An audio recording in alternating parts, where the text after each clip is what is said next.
suspect, Minister, I think it's comment. of interest to all of us. I mean, these people contacted Australian radio last weekend asking for help. If they are in the care of Australian Border Control, why can't the Australian people know how they're being treated? I mean, since when does our government disappear people?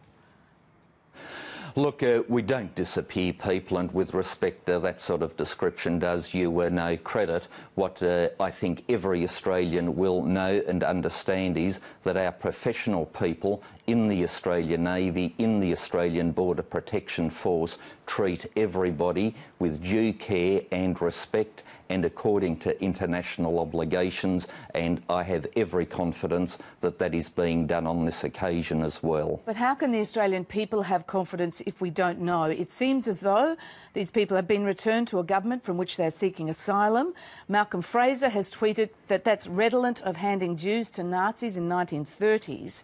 How can you and our Prime Minister give the assurance that no harm would come to anyone who's been in our charge? How can we guarantee that, and how can we know that to be true?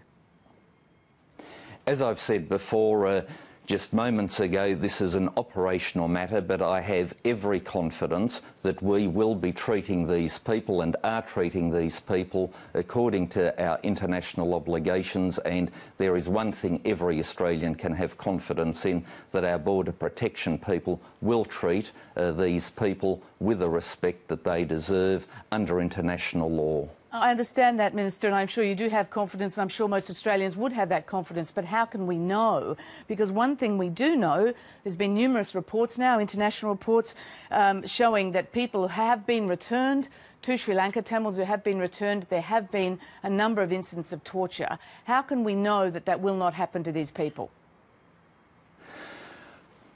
What I would simply say is that the arrangements that are being put into place, and I'm not aware of them, will be subject to the laws that apply, and as I understand it, we have arrangements with a repatriation of people with the International Migration Office, and one would imagine that our liaison with such an international body ensures that the people that are so repatriated are looked after. The point is, Minister, we can't know that because we don't know what's happened. So all we've got reports is that these people have been asked 4 questions from a boat by video link in the middle of the ocean.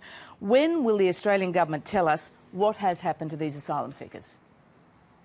In due course, these matters will be revealed, but it makes absolute sense that you do not give a blow-by-blow description in the middle of an operational matter, and I think most Australians, as they watch this program, will say we don't expect the government to give a blow-by-blow description in the middle of an operational matter. Abetz, thank you very much for joining us on Insiders.